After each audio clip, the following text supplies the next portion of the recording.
হরে কৃষ্ণ। আমি পার্ট 2 এ চলে এসেছি। বাকি সব কথা বিস্তারিতভাবে আলোচনা করব। তো এইরকম ঘটনা শুধু এই যুগেই নয়, অনাদিকাল ধরে অর্থ উপার্জনের অক্ষম ব্যক্তিদেরকে এইরকম অবহেলা করা হয়। এখনো কোনো কোনো দেশে, কোনো কোনো সমাজে, কোনো কোনো জাতিতে সেই বৃদ্ধদের বা বৃদ্ধ পিতামহদের বিষ দিয়ে মেরে ফেলা হয়, যাতে তারা তাড়াতাড়ি মরে যায়। কোনো কোনো নরখাদক সমাজে বৃদ্ধ পিতামাতাকে হত্যা করে তারা উৎসব পালন করে, তাদের মাংস খায়। তো তার উদাহরণ আমি দিচ্ছি। এসব কথাগুলো মনে মনে ভাববেন না যেগুলো একটা আজব গুজব, পিতামহকে কেউ মেরে খায় কি? হ্যাঁ, কোনো কোনো সমাজে, নরখাদক সমাজ রয়েছে এখনো এই পৃথিবী লোকেই। তারা বৃদ্ধ পিতামাতাকে বস্তায় ভরে গাছের উপর থেকে ফেলে বিষ দিয়ে মারে, নির্মমভাবে হত্যা করে তার মাংসটাকে কেটে খেয়ে উৎসব পালন করে। কেন না? জঞ্জাল চলে যাবে। তো এরকম হয়। তার উদাহরণ আমি দিচ্ছি। যেমন কিছু ইসলাম ধর্মের ব্যক্তিরা আছে, দেখবেন যখন ষাঁড়, যাদেরকে চাষ করা হয় যে গরুদেরকে নিয়ে, সেই ষাঁড় গরুদের যতদিন শক্তি সামর্থ্য থাকে, ভালোভাবে হাল টানতে পারে, ততদিন তাদেরকে যত্ন করা হয়। ভালোভাবে খাবার দেওয়া হয়, ভালোভাবে ওষুধপালা এনে দেওয়া হয়, শরীর খারাপ করলে তাদেরকে যত্ন করা হয়। কে এরকম দীর্ঘকাল চাষ করার পর বাবদ যখন সেই ষাঁড়টি বয়স্ক বা বৃদ্ধ হয়ে যায়, যখন দেখে যে অক্ষম, তখন তাকে অবহেলা করে, যত্ন করে না, ঠিকভাবে খেতে দেয় না। তারপরে অবশ্যই তাকে কেটে তারা তাদের মাংস খেয়ে নেয়। আর একে কি হবে? এনাকে ভজন করে নেন।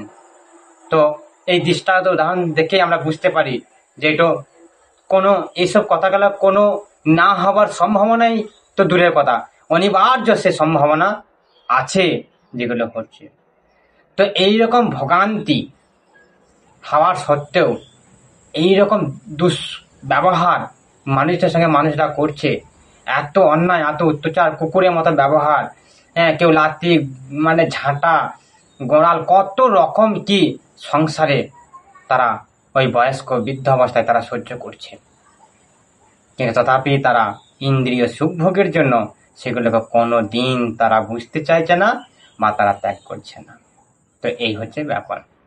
তার জন্য শাস্ত্রে আমাদের ছিল ব্যাসদেব নির্দেশ দিয়েছে যে গার্হস্থ জীবনে বা গৃহস্থ জীবনে 50 বছর প্রতিপালিত হওয়ার পর তারপর আমাদের বনে যাওয়া, একাকী বাস করা, ভগবানের ভজন করা উচিত।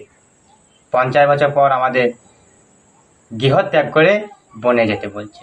তারপর সেখানে ভগবানের সাধন ভজন করে সন্ন্যাস গ্রহণ করতে বলছে। কেন না? এই সব আসক্তিগুলো কখনোই তারা পাবে না। না হয়তো মনে মনে ভাবতে পারেন অন্য ব্যক্তি যে এখানে আত্মীয় স্বজনদের কাছে মৃত্যুবরণ করা অনেক ভালো, বাইরে গিয়ে তো বহন মর্মান্তিক মৃত্যুবরণ হবে। না, কখনোই না। তাকে ভগবান রক্ষা করবেন। তা গার্হস্থ জীবনে সন্ন্যাস নিতে বলছে বা গৃহ ত্যাগ করে বনে কেন যেতে বলছে? না, শ্রীমদ্ ভাগবতমের অনেক জায়গাতে বা শ্রীমদ্ ভগবত গীতায় অনেক জায়গায় উল্লেখ রয়েছে যে যে যার ব্যক্তি সারা জীবন যেগুলো করে এসেছে, অন্তিমে সে তার মনোভাবনা থাকে। অন্তিম কালে চ মাম এব শরণাং মুক্তাব কলে দেব।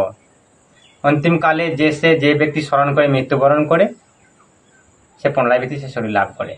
তো অনেক ব্যক্তি যারা সারা জীবন সংসারের জন্য ভরণ পোষণ করার জন্য গাধার মতো পরিশ্রম করেছে, ছেলেকে কিভাবে বড় করব, কি করলে ছেলেকে ভালো রাখা যায়, কি করলে সংসার বড় হবে, সবসময় এরকম মনোভাবনাপূর্ণ দিন যারা জীবন অতিবাহিত করেছে, তারা যখন অন্তিম শয্যায় করুণ অসহায় শুয়ে পড়ে, তাদের ভাবনা কি আসবে?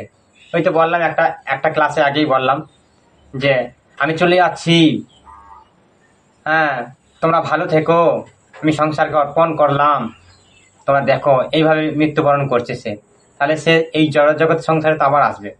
তারপর অন্তিম শয্যায় আত্মীয় স্বজন এসে কন্দন করবে, যদিও সে উত্তর দিতে পারবে না সেই সব কন্দনের ব্যাপার কারণ কি, কিন্তু সে তো দেখবে। তখন সে অত্যন্ত পরিমাণে শোক করবে, প্রচুর পরিমাণে শোক করবে, দুঃখ পাবে। তো সেই দুঃখ হতাশায় হয়ে সে মৃত্যুবরণ করবে। তো শ্রীমদ্ ভগবদ্গীতায় একটা শ্লোক আছে, ভগবান বলছেন যে জং জং বাপি স্মরণং ভাব তেজ তেজন্ত কলেবরম তং তোমায়বতী কয়ন্তী সদা তৎভাব ভাবিত। তাহলে যে যার ভাব নিয়ে দেহত্যাগ করে পুনরাবৃত্তি সেরকম তার দেহ প্রাপ্ত হয়। তাহলে এই আসক্ততে যে ব্যক্তিরা ওইরকম ক্রন্দন আসক্ত, সংসার দিয়ে গেলাম, এই অমুক তমুক এরকম ভাবনাপূর্ণ হয়ে করুণ সহায় হয়ে মৃত্যুবরণ করছে, তাহলে তারা কিভাবে জন্মগ্রহণ করবে? আবার এই জরাজীর্ণ জগতে জন্ম মৃত্যু সংসারে তাদেরকে আবার আসতে হবে। তাই 50 বছর পর ছিল ব্যাসদেব আমাদের গৃহত্যাগ করে বনে যেতে বলেছে, যাতে এই ভাবনাপূর্ণটা না হয়। কিছুদিন ভগবানের জীবন নিয়ে অতিবাহিত করলে সে হয়তো ভগবানকে স্মরণ করে মৃত্যুবরণ করতে পারবে, তো গৃহত্যাগ করতে পারবে। আর যাদের কৃষ্ণের সংসার তাদের গৃহত্যাগ করা উচিত নয়। তার স্ত্রীও সাধু, সেও নিজেও সাধু, পুরো পরিবার সাধু, তাহলে তাকে গৃহত্যাগ করা উচিত নয়। কেন না, তাদের কৃষ্ণদের সবসময়, তাদের সংসারে সবসময় কৃষ্ণেরই কথা নিয়ে আলোচনা, ভাবনাপূর্ণ সমস্ত কিছু চলে। তো আমাদের এইগুলো করতে বলেছে, কিন্তু এখনকার মানুষরা এইসব তো একদম উঠেই গেছে। যত বছর সে বাঁচছে, একবারে 70 বছর বয়স পর্যন্ত, তখনও তারা সেই মৌথনে ভাব,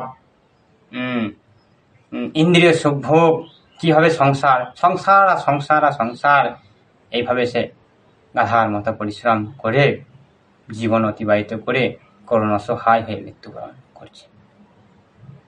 তো যাই হোক, এই ভিডিওটি শেষ অধ্যায়গুলি আমি 3 নম্বর পর্বতে আমি বলে দেব, আপনারা শ্রবণ করে নেবেন। অবশ্যই 3 নম্বর ক্লাসটি আপনারা দেখবেন। হরে কৃষ্ণ।